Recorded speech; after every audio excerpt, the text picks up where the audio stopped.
ನಮಸ್ಕಾರ ಸ್ನೇಹಿತರೆ, ಎಲ್ಲರಿಗೂ ಸ್ಟಡಿಯಸ್ ಕನ್ನಡ ಯೂಟ್ಯೂಬ್ ಚಾನಲ್ಗೆ ಸ್ವಾಗತ ಸುಸ್ವಾಗತ ಸ್ನೇಹಿತರೆ. ಇವತ್ತಿನ ಒಂದು ಕ್ಲಾಸ್ದಲ್ಲಿ ನಾವು ಜೂನ್ 29 ಮತ್ತು 30ರ ಕರೆಂಟ್ ಅಫೇರ್ಸ್ ಅನ್ನು ಡಿಸ್ಕಷನ್ ಮಾಡ್ತಾ ಹೋಗೋಣ. ಡಿಸ್ಕಷನ್ ಮಾಡೋಕ್ಕಿಂತ ಮುಂಚಿತವಾಗಿ ಯಾರು ನಮ್ಮ ಚಾನಲ್ಗೆ ಹೊಸಬರಾಗಿದ್ದರೆ ಚಾನಲ್ನ ಸಬ್ಸ್ಕ್ರೈಬ್ ಮಾಡಿ, ಶೇರ್ ಮಾಡಿ ಮತ್ತು ಬೆಲ್ ಐಕಾನ್ ಕ್ಲಿಕ್ ಮಾಡಿ. ಬಿಕಾಸ್ ನಾವು ವಿಡಿಯೋ ಮಾಡಿದಾಗ ನಿಮ್ಗೆ ಬೇಗ ನೋಟಿಫಿಕೇಶನ್ ಬರುತ್ತೆ. ಮೊದಲನೇ ಪ್ರಶ್ನೆ ಯಾವ ಥರ ಕೇಳಿದೆ ನೋಡಿ. 2024ರ ICC T20 ವಿಶ್ವಕಪ್ ಗೆದ್ದ ತಂಡ ಯಾವುದು ಅಂತ ಪ್ರಶ್ನೆ ಕೇಳಿದ್ದಾರೆ. ಇದಕ್ಕೆ ಸರಿಯಾದ ಉತ್ತರ ಮೊದಲನೇ ಆಪ್ಷನು ಭಾರತ. ಅರೆ ಯಾಕೆ ಒಂದು ಟಾಪಿಕ್ ಮೇಲೆ ಪ್ರಶ್ನೆ ಕೇಳಿದೀವಿ, ನಿಮ್ಮ ನ್ಯೂಸ್ ಪೇಪರ್ ಆರ್ಟಿಕಲ್ ಕಾಣಿಸಿಕೊಂಡಿದೆ ನೋಡಿ. ನಾಯಕ ರೋಹಿತ್, ಕೋಚ್ ದ್ರಾವಿಡ್ಗೆ ವಿಶ್ವಕಪ್ ಗಿಫ್ಟ್. 2027ರ ಬಳಿಕ ಎರಡನೇ T20 ಟ್ರೋಫಿ. ನೋಡಿ, ಈ ಒಂದು T20 ಟ್ರೋಫಿ ಸ್ಟಾರ್ಟ್ ಮಾಡಿದ್ದು 2007ರಲ್ಲಿ. ಭಾರತ ಮೊದಲ ಒಂದು ಆವೃತ್ತಿಯಲ್ಲಿ ಚಾಂಪಿಯನ್ ಆಗಿ ಹೊರಹೊಮ್ಮಿರುವಂಥದ್ದು. 17 ವರ್ಷಗಳ ನಂತರ 2024ರಲ್ಲಿ ಮತ್ತೆ ಚಾಂಪಿಯನ್ ಆಗಿ ಹೊರಹೊಮ್ಮಿರುವ ಈ ಮೂಲಕ ಈ ಒಂದು T20 ವಿಶ್ವಕಪ್ನಲ್ಲಿ ಭಾರತ 2 ಬಾರಿ ಈ ಒಂದು ಚಾಂಪಿಯನ್ ಆಗಿ ಹೊರಹೊಮ್ಮಿರುವಂಥದ್ದು. ಅದಲ್ಲದೆ ಒಡಿಯಾ ವರ್ಲ್ಡ್ ಕಪ್ ಅಲ್ಲಿ ಕೂಡ ಭಾರತ ಏನಪ್ಪಾ ಅಂತಂದ್ರೆ ಒಂದು ಚಾಂಪಿಯನ್ ಆಗಿ ಹೊರಹೊಮ್ಮಿರುವಂಥದ್ದು 2 ಬಾರಿ. ಒಂದು 1983ರಲ್ಲಿ, ನಂತರ 2011ರಲ್ಲಿ. ಇಲ್ಲಿ 1983ರಲ್ಲಿ ಕಪಿಲ್ ದೇವ್ ಅವರ ಒಂದು ನೇತೃತ್ವದಲ್ಲಿ ಟೀಮ್ ಗೆದ್ದುಕೊಂಡಿರುವಂಥದ್ದು.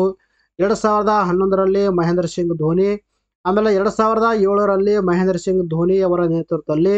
ಇನ್ನು 2024ರಲ್ಲಿ ಯಾರಪ್ಪ ಅಂತಂದ್ರೆ ಹಿಟ್ ಮ್ಯಾನ್ ಆಗಿರುವಂಥ ರೋಹಿತ್ ಶರ್ಮಾ ಅವರ ನೇತೃತ್ವದಲ್ಲಿ ಭಾರತ ತಂಡ ವಿಜೇತವಾಗಿ ಹೊರಹೊಮ್ಮಿರುವಂಥದ್ದು. ವಿಶ್ವಕಪ್ ಟೂರ್ನಿಯ ಒಂದು ಪಂದ್ಯವನ್ನು ಸೋಲದೆ ಟೀಮ್ ಇಂಡಿಯಾ 17 ವರ್ಷಗಳ ಬಳಿಕ T20 ವಿಶ್ವಕಪ್ ಅನ್ನು ಗೆದ್ದುಕೊಂಡಿದೆ.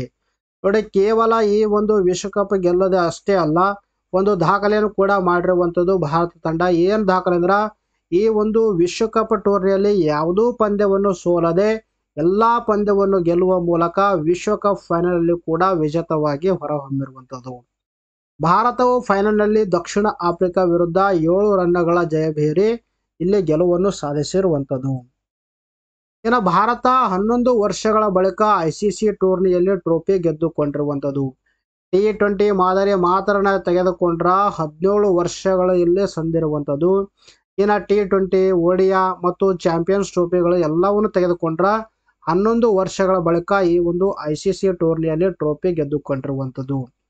2013ರಲ್ಲಿ ಚಾಂಪಿಯನ್ಸ್ ಟ್ರೋಫಿ ಗೆದ್ದ ಬಳಿಕ 2014ರಲ್ಲಿ T20 ವಿಶ್ವಕಪ್ ಆಗಿರ್ಬೋದು, 2017ರಲ್ಲಿ ಚಾಂಪಿಯನ್ಸ್ ಟ್ರೋಫಿ, 2021 ಮತ್ತು 23ರಲ್ಲಿ ಟೆಸ್ಟ್ ವಿಶ್ವಕಪ್, ಆಮೇಲೆ 2023ರಲ್ಲಿ ಏಕದಿನ ವಿಶ್ವಕಪ್ನಲ್ಲಿ ಫೈನಲ್ ತಲುಪಿತ್ತು. ಆದರೆ ಫೈನಲ್ ತಲುಪಿ ಈ ಒಂದು ಪ್ರಶಸ್ತಿಯನ್ನು ಜಯಿಸುವಲ್ಲಿ ವಿಫಲಗೊಂಡಿರುವಂಥದ್ದು. ಅದ 2024ರಲ್ಲಿ ಈ ಒಂದು T20 ವಿಶ್ವಕಪ್ನಲ್ಲಿ ಫೈನಲ್ ಅಲ್ಲಿ ತಲುಪಿ ಚಾಂಪಿಯನ್ ಆಗಿ ಹೊರಹೊಮ್ಮಿರುವಂಥದ್ದು. ಇನ್ನು ಚಾಂಪಿಯನ್ ತಂಡಗಳು ನೋಡಿ, 2007ರಲ್ಲಿ ಭಾರತ ಚಾಂಪಿಯನ್ ಆಗಿ ಹೊರಹೊಮ್ಮಿರುವಂಥದ್ದು. 2009ರಲ್ಲಿ ಪಾಕಿಸ್ತಾನ್ ತಂಡ, 2010ರಲ್ಲಿ ಇಂಗ್ಲೆಂಡ್, 2012ರಲ್ಲಿ ವೆಸ್ಟ್ ಇಂಡೀಸ್, ತದನಂತರದಲ್ಲಿ 2014ರಲ್ಲಿ ಶ್ರೀಲಂಕಾ ತಂಡ, 2016ರಲ್ಲಿ ವೆಸ್ಟ್ ಇಂಡೀಸ್, ತದನಂತರದಲ್ಲಿ 2021ರಲ್ಲಿ ಆಸ್ಟ್ರೇಲಿಯಾ, 2022ರಲ್ಲಿ ಇಂಗ್ಲೆಂಡ್ ಮತ್ತು 2024ರಲ್ಲಿ ಭಾರತ ತಂಡ ಚಾಂಪಿಯನ್ ಆಗಿ ಹೊರಹೊಮ್ಮಿರುವಂಥದ್ದು. ಇನ್ನು 2 ಬಾರಿ ಗೆದ್ದ ತಂಡಗಳು ಇಲ್ಲಿವರೆಗೆ ನೋಡಿ, 3 ತಂಡಗಳು ಈ ಒಂದು ICC T20 ವರ್ಲ್ಡ್ ಕಪ್ ಅನ್ನು 2 ಬಾರಿ ಗೆದ್ದುಕೊಂಡಿರುವಂಥದ್ದು. ಮೊದಲನೇದು ನಮ್ಮ ಹೆಮ್ಮೆಯ ಭಾರತ ತಂಡ 2007 ಮತ್ತು 2024ರಲ್ಲಿ ಚಾಂಪಿಯನ್ ಆಗಿ ಹೊರಹೊಮ್ಮಿದೆ. ಇನ್ನು ಇಂಗ್ಲೆಂಡ್ ತಂಡ ನೋಡಿ 2010 ಮತ್ತು 2022ರಲ್ಲಿ. ಇನ್ನು ವೆಸ್ಟ್ ಇಂಡೀಸ್ ತಂಡ 2012 ಮತ್ತು 2016ರಲ್ಲಿ ಚಾಂಪಿಯನ್ ಆಗಿ ಹೊರಹೊಮ್ಮಿರುವಂಥದ್ದು. ಇನ್ನು ಈಗಾಗಲೇ ಡಿಸ್ಕಷನ್ ಮಾಡಿದ ಹಾಗೆ ಭಾರತಕ್ಕೆ ಟೋಟಲ್ 4 ವರ್ಲ್ಡ್ ಕಪ್ಗೆ ಬಂದಿರುವಂಥದ್ದು. ಒಡಿಯಾದಲ್ಲಿ 2, ನಂತರ T20 ಮಾದರಿಯಲ್ಲಿ 2 ವರ್ಲ್ಡ್ ಕಪ್ ಗೆದ್ದುಕೊಂಡಿರುವಂಥದ್ದು. ಒಡಿಯಾದಲ್ಲಿ ನೋಡಿ 1983 ಕಪಿಲ್ ದೇವ್ ಅವರ ನೇತೃತ್ವದಲ್ಲಿ, 2011ರಲ್ಲಿ ಮಹೇಂದ್ರ ಸಿಂಗ್ ಧೋನಿ ನೇತೃತ್ವದಲ್ಲಿ. ಇನ್ನು T20 ವಿಶ್ವಕಪ್ನಲ್ಲಿ 2007 MS ಧೋನಿ ಅವರ ನೇತೃತ್ವದಲ್ಲಿ, ಇನ್ನು 2024 ರೋಹಿತ್ ಶರ್ಮಾ ಅವರ ನೇತೃತ್ವದಲ್ಲಿ ಚಾಂಪಿಯನ್ ಆಗಿ ಹೊರಹೊಮ್ಮಿರುವಂಥದ್ದು. ಇನ್ನು ಯಾರಿಗೆ ನಮ್ಮ ನೋಟ್ಸ್ಗಳನ್ನು ಬೇಕು, ಈ ಒಂದು ನಂಬರ್ಗೆ ನೀವು ಪೇ ಮಾಡಿ ಸ್ಕ್ರೀನ್ ಶಾಟ್ ಅನ್ನು ಕಳಿಸುವ ಮೂಲಕ ಪಡೆದುಕೊಳ್ಳಬಹುದು. ಎಷ್ಟಾಗುತ್ತೆ ಪ್ರೈಸ್ ಕೊಟ್ಟಿದೆ ನೋಡಿ, 1 ಮಂತ್ಗೆ 40 ರೂಪಾಯಿ ಆಗುತ್ತೆ. 2023 ಜನವರಿ ಟು ಮೇ 2024 ನಿಮ್ಗೆ 680 ಆಗುತ್ತೆ. 2022 ಜನವರಿ ಟು ಮೇ 2024 1180 ಆಗುತ್ತೆ. ಅದು ಡಿಸ್ಕೌಂಟ್ ಸೇರಿಬಿಟ್ಟು ನಿಮಗೆ 108 ರೂಪಾಯಿ ಆಗುತ್ತೆ. 108 ಆಗುತ್ತೆ. ಈ ಒಂದು ನಂಬರ್ಗೆ ನೀವು ಪೇ ಮಾಡಿ ಸ್ಕ್ರೀನ್ಶಾಟನ್ನು ಕಳಿಸುವ ಮೂಲಕ ನಮ್ಮ PDF ಫಾರ್ಮ್ಯಾಟ್ ಅಂದರೆ ಸಾಫ್ಟ್ ಕಾಪಿಗಳನ್ನು ನೀವು ಪಡೆದುಕೊಳ್ಳಬಹುದು. ನೆಕ್ಸ್ಟ್ ಕ್ವಶನ್ ಯಾವ ಥರ ಕೇಳಿದೆ ನೋಡಿ. ಈ ಕ್ವಶನ್ ಬಹಳ ಇಂಪಾರ್ಟೆಂಟ್ ಆಗುತ್ತೆ ನೋಡಿ. ರಾಜ್ಯ ಚುನಾವಣಾ ಆಯುಕ್ತರಾಗಿ ನೇಮಕಗೊಂಡವರು ಯಾರು ಅಂತ ಪ್ರಶ್ನೆ ಕೇಳಿದ್ದಾರೆ. ಇದಕ್ಕೆ ಸರಿಯಾದ ಉತ್ತರ ಎರಡನೇ ಆಪ್ಷನು GS ಸಂಗ್ರೇಶಿ ಇದಕ್ಕೆ ಸರಿಯಾದ ಉತ್ತರ. ಅರೆ ಯಾಕೆ ಒಂದು ಟಾಪಿಕ್ ಮೇಲೆ ಪ್ರಶ್ನೆ ಕೇಳಿದೆವು ಅಂದ್ರೆ ನಿಮ್ಮ ನ್ಯೂಸ್ ಪೇಪರ್ ಆರ್ಟಿಕಲ್ ಕಾಣಿಸಿಕೊಂಡಿದೆ ನೋಡಿ. ಸಂಗ್ರೇಶಿ ರಾಜ್ಯ ಚುನಾವಣಾ ಆಯುಕ್ತ ಅಂತ ಆರ್ಟಿಕಲ್ ನ್ಯೂಸ್ ಪೇಪರ್ ಕಾಣಿಸಿಕೊಂಡಿರುವಂಥದ್ದು. ರಾಜ್ಯ ಸರ್ಕಾರವು ಗದಿಗೆಪ್ಪ ಸಣ್ಣ ಬಸಪ್ಪ ಸಂಗ್ರೇಶಿ ಅಂದರೆ GS ಸಂಗ್ರೇಶಿ ಅವರನ್ನು ರಾಜ್ಯ ಚುನಾವಣಾ ಆಯುಕ್ತರಾಗಿ ನೇಮಕ ಮಾಡಿರುವಂಥದ್ದು. ವೆರಿ ಇಂಪಾರ್ಟೆಂಟ್ ಆಗುತ್ತೆ.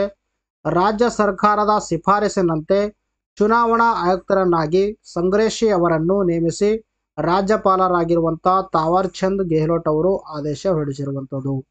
ಇನ್ನು ಈ ಒಂದು ಆದೇಶ ಎಷ್ಟಪ್ಪ ಅಂತಂದ್ರೆ ಇವರು ಅಧಿಕಾರಾವಧಿ ಎಷ್ಟಂದ್ರೆ 5 ವರ್ಷ ಈ ಒಂದು ಸ್ಥಾನದಲ್ಲಿ ಮುಂದುವರಿಯಲಿದ್ದಾರೆ. ಪ್ರಸ್ತುತ ಹಿಡ್ಕೊಂಡು ಮುಂದಿನ 5 ವರ್ಷಗಳವರೆಗೆ ಅವರು ರಾಜ್ಯ ಚುನಾವಣಾ ಆಯುಕ್ತರಾಗಿ ಸೇವೆಯನ್ನು ಸಲ್ಲಿಸಲಿದ್ದಾರೆ. ಇನ್ನು ಸಾರ್ಕ್ ಕೇಂದ್ರ ಕಚೇರಿ ಎಲ್ಲಿದೆ ಅಂತ ಪ್ರಶ್ನೆ ಕೇಳಿದ್ದಾರೆ. ಇದಕ್ಕೆ ಸರಿಯಾದ ಉತ್ತರ ಎರಡನೇ ಆಪ್ಷನು ನೇಪಾಳದ ಕಠ್ಮಂಡು. ನೋಡಿ ರೀಸೆಂಟ್ ಆಗಿ ಏನ್ ಮಾಡಿದೆ ಅಂದ್ರೆ ಭಾರತೀಯ ರಿಸರ್ವ್ ಬ್ಯಾಂಕ್ 2024ರಿಂದ 2027 ಅವಧಿಗೆ ದಕ್ಷಿಣ ಏಷ್ಯಾದ ಪ್ರಾದೇಶಿಕ ಸಹಕಾರ ಸಂಘಟನೆ ಅಂದರೆ ಸಾರ್ಕ್ ದೇಶಗಳಿಗೆ ಕರೆನ್ಸಿ ವಿನಿಮಯ ವ್ಯವಸ್ಥೆಯಲ್ಲಿ ಪರಿಷ್ಕೃತ ಚೌಕಟ್ಟನ್ನು ಸಮ್ಮತಿಸಿರುವಂಥದ್ದು. ಅಂದರೆ ಕರೆನ್ಸಿ ಸ್ವ್ಯಾಪ್ ಏನು ಸಿಸ್ಟಮ್ ಇದೆ ನೋಡಿ, ಆ ಒಂದು ಸಿಸ್ಟಮ್ ಒಂದು ರಿವೈಸ್ ಮಾಡಿರುವಂಥದ್ದು 2024ರಿಂದ 2027 ಸಾರ್ಕ್ ದೇಶಗಳಿಗೆ. ಇನ್ನು ಸಾರ್ಕ್ ಕರೆನ್ಸಿ ಸ್ವ್ಯಾಪ್ ಸೌಲಭ್ಯವನ್ನು ನವೆಂಬರ್ 2012ರಲ್ಲಿ ಪ್ರಾರಂಭ ಮಾಡಲಾಗಿರುವಂಥದ್ದು. ಇನ್ನು ಸಾರ್ಕ್ ಬಗ್ಗೆ ನಾವು ಮಾತಾಡ್ತಾ ಬಂದ ನೋಡಿ. ಸಾರ್ಕ್ ಇದರ ಎಕ್ಸ್ಪೆನ್ಷನ್ ಫಾರ್ಮ್ ಅಂದ್ರೆ south Asian association for the regional cooperation ಅಂತ ಹೇಳ್ತೀವಿ. 1985 ಡಿಸೆಂಬರ್ 8ರಂದು ಬಾಂಗ್ಲಾದೇಶದ ಢಾಕಾದಲ್ಲಿ ಸಾರ್ಕ್ ಚಾರ್ಟರ್ಗೆ ಸಹಿ ಹಾಕುವುದರೊಂದಿಗೆ ಇದನ್ನು ಸ್ಥಾಪನೆ ಮಾಡಲಾಗಿರುವಂಥದ್ದು. ವೆರಿ ಇಂಪಾರ್ಟೆಂಟ್ ಆಗುತ್ತೆ ನೋಡಿ. ಢಾಕಾ ಡಿಕ್ಲರೇಷನ್ ಮೂಲಕ ಈ ಒಂದು ಸಾರ್ಕ್ ಅನ್ನು ಸ್ಥಾಪನೆ ಮಾಡಿರುವಂಥದ್ದು. ಅದು 1985 ಡಿಸೆಂಬರ್ 8ರಂದು ಸ್ಥಾಪನೆ ಮಾಡಲಾಗಿರುವಂಥದ್ದು. ಪ್ರಸ್ತುತವಾಗಿ ಸಾರ್ಕ್ ಸಂಘಟನೆ 8 ಸದಸ್ಯ ರಾಷ್ಟ್ರಗಳನ್ನು ಒಳಗೊಂಡಿರುವಂಥದ್ದು. ಅವುಗಳು ಯಾವುದಂದ್ರೆ ಅಫ್ಘಾನಿಸ್ತಾನ್, ಬಾಂಗ್ಲಾದೇಶ್, ಭೂತಾನ್, ಭಾರತ, ಮಾಲ್ಡೀವ್ಸ್, ನೇಪಾಳ್, ಪಾಕಿಸ್ತಾನ್ ಮತ್ತು ಶ್ರೀಲಂಕಾ. ನೋಡಿ ಭಾರತದ ನೆರೆಹೊರೆಯ ರಾಷ್ಟ್ರಗಳನ್ನು ತೆಗೆದುಕೊಂಡ್ರೆ ಎಲ್ಲ ರಾಷ್ಟ್ರಗಳು ಇದರ ಒಂದು ಸದಸ್ಯ ರಾಷ್ಟ್ರಗಳಾಗಿರುವಂಥದ್ದು ಎಕ್ಸೆಪ್ಟ್ 2 ರಾಷ್ಟ್ರಗಳು ನೋಡಿ. ಒಂದು ಚೀನಾ, ಇನ್ನೊಂದು ಯಾವುದಪ್ಪ ಅಂತಾರೆ ಮ್ಯಾನ್ಮಾರ್. ಇವು 2 ರಾಷ್ಟ್ರಗಳು ಬಿಟ್ಟರೆ ಇನ್ನು ಭಾರತದ ಸುತ್ತಲಿರುವಂಥ ಎಲ್ಲ ರಾಷ್ಟ್ರಗಳು ಕೂಡ ಈ ಒಂದು ಸಂಘಟನೆಯ ಸದಸ್ಯ ರಾಷ್ಟ್ರಗಳಾಗಿರುವಂಥದ್ದು. ಇನ್ನು ಇದರ ಒಂದು ಹೆಡ್ ಕ್ವಾರ್ಟರ್ ನೋಡಿ ನೇಪಾಳದ ಕಠ್ಮಂಡುದಲ್ಲಿ 1987ರಲ್ಲಿ ಸ್ಥಾಪನೆ ಮಾಡಲಾಗಿರುವಂಥದ್ದು. ಸಂಸ್ಥೆ ಸ್ಥಾಪನೆಯಾಗಿದ್ದು 1985ರಲ್ಲಿ. ಇನ್ನು ಇದರ ಹೆಡ್ ಕ್ವಾರ್ಟರ್ 1987ರಲ್ಲಿ ಇಲ್ಲಿ ಪ್ರಾರಂಭ ಮಾಡಲಾಗಿರುವಂಥದ್ದು. ಇನ್ನು ಜಾನುವಾರುಗಳ ಮಾಲೀಕರಿಗೆ ಇಂಗಾಲ ತೆರಿಗೆ ವಿಧಿಸಲು ನಿರ್ಧರಿಸಿರುವಂತಹ ವಿಶ್ವದ ಮೊದಲ ದೇಶ ಯಾವುದು ಅಂತ ಪ್ರಶ್ನೆ ಕೇಳಿದ್ದಾರೆ. ಇದಕ್ಕೆ ಸರಿಯಾದ ಉತ್ತರ 3ನೇ ಆಪ್ಷನು ಡೆನ್ಮಾರ್ಕ್. ಅರೆ ಯಾಕೆ ಒಂದು ಪ್ರಶ್ನೆ ಕೇಳಿದೆವು ಅಂದ್ರೆ ನಿಮ್ಮ ನ್ಯೂಸ್ ಪೇಪರ್ ಆರ್ಟಿಕಲ್ ಕಾಣಿಸಿಕೊಂಡಿದೆ ನೋಡಿ. ಡೆನ್ಮಾರ್ಕ್ ಜಾನುವಾರು ಮಾಲೀಕರಿಗೆ ತೆರಿಗೆ ನೋಡಿ. ಪ್ರಸ್ತುತವಾಗಿ ಈ ಒಂದು ಇಂಗಾಲ ಒಂದು ಟ್ಯಾಕ್ಸ್ ಅನ್ನು ಇಂಪೋಸ್ ಮಾಡಬೇಕಂತ ಒಂದು ಕಾನೂನನ್ನು ರೂಪಿಸಿರುವಂಥದ್ದು. ಬಟ್ ಈ ಒಂದು ಕಾನೂನು 2030ರಿಂದ ಜಾರಿಗೆ ಬರಲಿರುವಂಥದ್ದು. ಸೊ ದಾಟ್ ಇಂಥ ಒಂದು ಕಾನೂನನ್ನು ಜಾರಿಗೆ ತರ್ತಾ ಇರುವಂಥ ವಿಶ್ವದ ಮೊದಲ ರಾಷ್ಟ್ರ ಯಾವುದಂದ್ರೆ ಡೆನ್ಮಾರ್ಕ್ ಅಂತ ಹೇಳ್ತೀವಿ. ಡೆನ್ಮಾರ್ಕ್ ಜಾಗತಿಕ ತಾಪಮಾನ ಏರಲು ಕಾರಣವಾಗುವ ಅನಿಲವನ್ನು ಹೊರಸೂಸುವ ಜಾನುವಾರುಗಳ ಮಾಲೀಕರಿಗೆ ಇಂಗಾಲದ ತೆರಿಗೆಯನ್ನು ವಿಧಿಸಲಿರುವಂಥದ್ದು. ಈ ಒಂದು ಕಾನೂನು 2030ರಿಂದ ಜಾರಿಗೆ ಬರಲಿರುವಂಥದ್ದು. ಹಸುಗಳು, ಹಂದಿಗಳು ಮತ್ತು ಕುರಿ ಸಾಕುವ ರೈತರಿಗೆ ಕಾರ್ಬನ್ ತೆರಿಗೆ ಕಾರ್ಬನ್ ಟ್ಯಾಕ್ಸ್ ವಿಧಿಸಲು ನಿರ್ಧರಿಸಲಾಗಿರುವಂಥದ್ದು. ಈ ರೀತಿಯ ತೆರಿಗೆ ರೂಪಿಸಿದ ವಿಶ್ವದ ಮೊದಲ ರಾಷ್ಟ್ರವಾಗಿರುವಂಥದ್ದು. ಜಗತ್ತಿನಲ್ಲಿ ಮೊಟ್ಟ ಮೊದಲ ಬಾರಿಗೆ ಈ ಒಂದು ಪ್ರಯೋಗಕ್ಕೆ ಡೆನ್ಮಾರ್ಕ್ ರಾಷ್ಟ್ರವು ಕೈ ಹಾಕಿರುವಂಥದ್ದು. ಡೆನ್ಮಾರ್ಕ್ ದೇಶವು ಸಾಕಷ್ಟು ಡೈರಿ ಮತ್ತು ಹಂದಿ ಮಾಂಸ ಸರಕುಗಳನ್ನು ರಫ್ತು ಮಾಡುತ್ತಿದ್ದರೂ ಕೃಷಿಯು ಇಲ್ಲಿ ಡೆನ್ಮಾರ್ಕ್ನ ಒಂದು ಮಾಲಿನ್ಯದ ಅತಿ ದೊಡ್ಡ ಮೂಲವಾಗಿ ಹೊರಹೊಮ್ಮಿರುವಂಥದ್ದು. ಸೊ ದ್ಯಾಟ್ ಈ ಒಂದು ರೀಸನ್ ಇಂದಾಗಿ ಡ್ಯಾನಿಶ್ ಸರ್ಕಾರ 2030ರಿಂದ ಪ್ರತಿ ಹಸುವಿನ ಮೇಲೆ ವರ್ಷಕ್ಕೆ ಎಷ್ಟಂದ್ರೆ 672 ಕ್ರೋನ್ ಅಂದರೆ $96 ತೆರಿಗೆ ವಿಧಿಸುವಂಥ ಒಂದು ನಿರ್ಧಾರವನ್ನು ತೆಗೆದುಕೊಂಡಿರುವಂಥದ್ದು. ಇನ್ನು ಡೆನ್ಮಾರ್ಕ್ ರಾಜಧಾನಿ ಯಾವುದಂದ್ರೆ ಕೋಫೆಗನ್ ಅಂತ ಹೇಳ್ತೀವಿ. ಇನ್ನು ಡೆನ್ಮಾರ್ಕ್ ಕರೆನ್ಸಿ ಯಾವುದಂದ್ರೆ ಕ್ರೋನ್ ಅಂತ ಹೇಳ್ತೀವಿ. ವೆರಿ ಇಂಪಾರ್ಟೆಂಟ್ ಆಗುತ್ತೆ ನೋಡಿ. ರಾಜಧಾನಿ ಕೇಳಿದ್ರೆ ಕೋಫೆಗನ್ನು, ಇನ್ನು ಕರೆನ್ಸಿ ಕೇಳಿದ್ರೆ ಕ್ರೋನ್ ಅಂತ ಹೇಳ್ತೀವಿ. ಇನ್ನು ಈ ಪ್ರಶ್ನೆ ಕೂಡ ಇಂಪಾರ್ಟೆಂಟ್ ಆಗುತ್ತೆ ನೋಡಿ. ರಾಷ್ಟ್ರೀಯ ಸಂಖ್ಯಾಶಾಸ್ತ್ರ ದಿನವನ್ನು ಯಾವಾಗ ಆಚರಿಸಲಾಗುತ್ತದೆ ಅಂತ ಪ್ರಶ್ನೆ ಕೇಳಿದ್ದಾರೆ. ಇದಕ್ಕೆ ಸರಿಯಾದ ಉತ್ತರ ಜೂನ್ 29ರಂದು ಆಚರಣೆ ಮಾಡಲಾಗ್ತಾ ಇರುವಂಥದ್ದು. PC ಮಹಲ್ನೋಬಿಸ್ ಅವರು ಈ ಒಂದು ಸಂಖ್ಯಾಶಾಸ್ತ್ರಕ್ಕೆ ನೀಡಿರುವಂತಹ ಒಂದು ಕೊಡುಗೆಯನ್ನು ಸ್ಮರಿಸಲು ಪ್ರತಿ ವರ್ಷ ಭಾರತ ಸರ್ಕಾರವು ಈ ಒಂದು ರಾಷ್ಟ್ರೀಯ ಸಂಖ್ಯಾಶಾಸ್ತ್ರ ದಿನವನ್ನು ಜೂನ್ 29ರಂದು ಸೆಲೆಬ್ರೇಟ್ ಮಾಡ್ತಾ ಇರುವಂಥದ್ದು. ಸಂಖ್ಯಾಶಾಸ್ತ್ರ ಮತ್ತು ಆರ್ಥಿಕ ಯೋಜನೆ ಕ್ಷೇತ್ರದಲ್ಲಿ ದಿವಂಗತ ಪ್ರೊಫೆಸರ್ ಮತ್ತು ವಿಜ್ಞಾನಿಯಾಗಿರುವಂತಹ ಪ್ರಶಾಂತ್ ಚಂದ್ರ ಮಹಲ್ನೋಬಿಸ್ ಅವರ ಕೆಲಸ ಮತ್ತು ಕೊಡುಗೆಯನ್ನು ಗೌರವಿಸಲು ಜೂನ್ 29ರಂದು ರಾಷ್ಟ್ರೀಯ ಸಂಖ್ಯಾಶಾಸ್ತ್ರ ದಿನವನ್ನು ಆಚರಣೆ ಮಾಡಲಾಗುತ್ತೆ. ಸಂಖ್ಯಾಶಾಸ್ತ್ರ ದಿನವನ್ನಂದ್ರೂ ಒಂದೇ, ಅಂಕಿ ಅಂಶಗಳ ದಿನವಂದ್ರೂ ಒಂದೇ. ಆದರೆ 2024ರ ಥೀಮ್ ಏನಾಗಿತ್ತಂದ್ರೆ use of data for decision making ಅಂತ ಹೇಳ್ತೀವಿ. ಇನ್ನು ಮೊದಲ ಬಾರಿಗೆ ಈ ಒಂದು ರಾಷ್ಟ್ರೀಯ ಸಂಖ್ಯಾಶಾಸ್ತ್ರ ದಿನವನ್ನು 2007ರಲ್ಲಿ ಪ್ರಾರಂಭ ಮಾಡಲಾಗಿರುವಂಥದ್ದು. ಅಂದರೆ ಭಾರತ ಸರ್ಕಾರವು 2007ರಿಂದ ಈ ಒಂದು ದಿನವನ್ನು ಆಚರಣೆ ಮಾಡ್ತಾ ಬಂದಿರುವಂಥದ್ದು. ಇನ್ನು ಪ್ರೊಫೆಸರ್ ಪ್ರಶಾಂತ್ ಚಂದ್ರ PC ಮಹಲ್ನೋಬಿಸ್ ಅಥವಾ ಪ್ರಶಾಂತ್ ಚಂದ್ರ ಮಹಲ್ನೋಬಿಸ್ ಅವ್ರ ಬಗ್ಗೆ ಮಾತಾಡ್ತಾ ಬಂದ ನೋಡಿ. ಇವರು 1983 ಜೂನ್ 29ರಂದು ಕಲ್ಕತ್ತಾದಲ್ಲಿ ಜನಿಸಿರುವಂಥದ್ದು. ಈಗಿನ ಪಶ್ಚಿಮ ಬಂಗಾಳದಲ್ಲಿ ಇವರು 1973ರಂದು ಜನ್ಮ ತಾಳಿರುವಂಥದ್ದು. ಒಂದು ಇಂಪಾರ್ಟೆಂಟ್ ಫ್ಯಾಕ್ಟ್ ಏನಂದ್ರೆ ಇವ್ರ ಬಗ್ಗೆ 1931ರಲ್ಲಿ ಕಲ್ಕತ್ತಾದಲ್ಲಿ ಇಂಡಿಯನ್ ಸ್ಟ್ಯಾಟಿಸ್ಟಿಕಲ್ ಇನ್ಸ್ಟಿಟ್ಯೂಟ್ ಅನ್ನು ಸ್ಥಾಪನೆ ಮಾಡಿರುವಂಥದ್ದು. ವೆರಿ ಇಂಪಾರ್ಟೆಂಟ್ ಆಗುತ್ತೆ. ಇಂಡಿಯನ್ ಸ್ಟ್ಯಾಟಿಸ್ಟಿಕಲ್ ಇನ್ಸ್ಟಿಟ್ಯೂಟ್ ಎಲ್ಲಿ ಕಂಡು ಬರುತ್ತೆ? ಕಲ್ಕತ್ತಾದಲ್ಲಿ ಕಂಡು ಬರುತ್ತೆ. ಇದು ಸ್ಥಾಪನೆ ಮಾಡಿದ್ದು ಪ್ರಶಾಂತ್ ಚಂದ್ರ ಮಹಲ್ನೋಬಿಸ್ ಅವರು. ಇದು 1931ರಲ್ಲಿ ಸ್ಥಾಪನೆ ಮಾಡಲಾಗಿರುವಂಥದ್ದು. ಇನ್ನು ಇವರನ್ನು ಭಾರತದ ಸಂಖ್ಯಾಶಾಸ್ತ್ರ ಪಿತಾಮಹ ಎಂದು ಕರೆಯಲಾಗುತ್ತೆ. ಇನ್ನು ಇನ್ನೊಂದು ಏನು ಫ್ಯಾಕ್ಟ್ ಅಂದ್ರೆ 2ನೇ ಪಂಚವಾರ್ಷಿಕ ಯೋಜನೆಯ ಒಂದು ಯಾವ ಮಾದರಿ ಆಧರಿಸಿದೆ ಅಂದ್ರೆ PC ಮಹಲ್ನೋಬಿಸ್ ಅವರ ಮಾದರಿ ಆಧರಿಸಿರುವಂಥದ್ದು. ಇನ್ನು 1949ರಲ್ಲಿ ಸ್ಥಾಪಿಸಲಾಗಿರುವಂತಹ ರಾಷ್ಟ್ರೀಯ ಆದಾಯ ಸಮಿತಿ ನ್ಯಾಷನಲ್ ಇನ್ಕಮ್ ಕಮಿಟಿಯ ಅಧ್ಯಕ್ಷರಾಗಿ ಕೂಡ ಸೇವೆಯನ್ನು ಸಲ್ಲಿಸಿರುವಂಥದ್ದು. ಮೊದಲನೇ ಪಾಯಿಂಟ್ ಏನಂದ್ರೆ 1931ರಲ್ಲಿ ಇಂಡಿಯನ್ ಸ್ಟ್ಯಾಟಿಸ್ಟಿಕಲ್ ಇನ್ಸ್ಟಿಟ್ಯೂಟ್ ಸ್ಥಾಪನೆ ಮಾಡಿರುವಂಥದ್ದು. ಇನ್ನು 2ನೇ ಪಂಚವಾರ್ಷಿಕ ಯೋಜನೆ PC ಮಹಲ್ನೋಬಿಸ್ ಅವರ ಮಾದರಿ ಆಧರಿಸಿರುವಂಥದ್ದು. ಇನ್ನು 1949ರಲ್ಲಿ ಸ್ಥಾಪನೆ ಮಾಡಿರುವಂಥ ನ್ಯಾಷನಲ್ ಇನ್ಕಮ್ ಕಮಿಟಿಯ ಅಧ್ಯಕ್ಷರಾಗಿ ಸೇವೆಯನ್ನು ಸಲ್ಲಿಸಿರುವಂಥದ್ದು. ಇವರೆಲ್ಲ ಒಂದು ಕೊಡುಗೆಯನ್ನು ಪರಿಗಣನೆ ತೆಗೆದುಕೊಂಡಿರುವಂಥ ಭಾರತ ಸರ್ಕಾರವು 1968ರಲ್ಲಿ ಸಾಹಿತ್ಯ ಮತ್ತು ಶಿಕ್ಷಣಕ್ಕೆ ನೀಡಿದ ಕೊಡುಗೆಗಳಿಗಾಗಿ ಅವರಿಗೆ ಪದ್ಮ ವಿಭೂಷಣ ಪ್ರಶಸ್ತಿ ನೀಡಿ ಗೌರವಿಸಿರುವಂಥದ್ದು. ಇನ್ನು ರಾಷ್ಟ್ರೀಯ ಅಂಕಿ ಅಂಶ ಆಯೋಗ, ಇದು ಇಂಗ್ಲಿಷ್ನಲ್ಲಿ ನಾವು ಏನಂತಂದ್ರೆ ನ್ಯಾಷನಲ್ ಸ್ಟ್ಯಾಟಿಸ್ಟಿಕಲ್ ಕಮಿಷನ್ ಅಂತ ಕರಿತೀವಿ. ರಂಗರಾಜನ್ ಆಯೋಗದ ಶಿಫಾರಸಿನ ಅಡಿಯಲ್ಲಿ 2006 ಜುಲೈ 12ರಂದು ರೂಪುಗೊಂಡ ಸ್ವಾಯತ್ತ ಸಂಸ್ಥೆಯಾಗಿರುವಂಥದ್ದು. ವೆರಿ ಇಂಪಾರ್ಟೆಂಟ್ ಆಗುತ್ತೆ. ಇದು ಸ್ಥಾಪನೆ ಮಾಡಿದ್ದು 2006ರಲ್ಲಿ ಯಾವ ಒಂದು ಕಮಿಟಿ ಆಧಾರದ ಮೇಲಿಂದ ರಂಗರಾಜನ್ ಆಯೋಗದ ಒಂದು ಶಿಫಾರಸಿನ ಮೇರೆಗೆ ಇದು ಸ್ಥಾಪನೆ ಮಾಡಲಾಗಿರುವಂಥದ್ದು. ಪ್ರಸ್ತುತ ಇದರ ಅಧ್ಯಕ್ಷರು ಯಾರು ಸೇವೆ ಸಲ್ಲಿಸ್ತಾ ಇರೋದಂದ್ರೆ ರಾಜೀವ್ ಲಕ್ಷ್ಮಣ್ ಕರಂಡಿಕರ್ ಅಂತ ಹೇಳ್ತೀವಿ. ಇನ್ನು ಯಾವ ಸಚಿವಾಲಯ ಅಡಿಯಲ್ಲಿ ಇದು ಕಾರ್ಯನಿರ್ವಹಿಸ್ತಿದ್ರೆ ಸ್ಟ್ಯಾಟಿಸ್ಟಿಕಲ್ ಆ್ಯಂಡ್ ಪ್ರೋಗ್ರಾಮ್ ಇಂಪ್ಲಿಮೆಂಟೇಷನ್, ಕನ್ನಡದಲ್ಲಿ ಅಂಕಿ ಅಂಶ ಮತ್ತು ಕಾರ್ಯಕ್ರಮ ಅನುಷ್ಠಾನ ಸಚಿವಾಲಯ ಅಡಿಯಲ್ಲಿ ಸೇವೆಯನ್ನು ಸಲ್ಲಿಸ್ತಾ ಇರುವಂಥದ್ದು. ಇನ್ನು ಸುದ್ದಿಯಲ್ಲಿ ಕಾಣಿಸಿಕೊಂಡ ಅಭ್ಯಾಸ 1 ಅಂತ ಪ್ರಶ್ನೆ ಕೇಳಿದ್ದಾರೆ. ಇದಕ್ಕೆ ಸರಿಯಾದ ಉತ್ತರ ಇದು ಒಂದು ಕ್ಷಿಪಣಿ ಆಗಿರುವಂಥದ್ದು.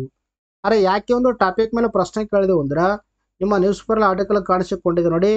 DRDOನಿಂದ ಚಂಡೀಪುರದಲ್ಲಿ ಸತತ 6ನೇ ಅಭಿವೃದ್ಧಿಗೆ ಪ್ರಯೋಗ, ಅಭ್ಯಾಸ ಕ್ಷಿಪಣಿ ಯಶಸ್ವಿ ಪರೀಕ್ಷೆ ನಡೆಸಿರುವಂಥದ್ದು.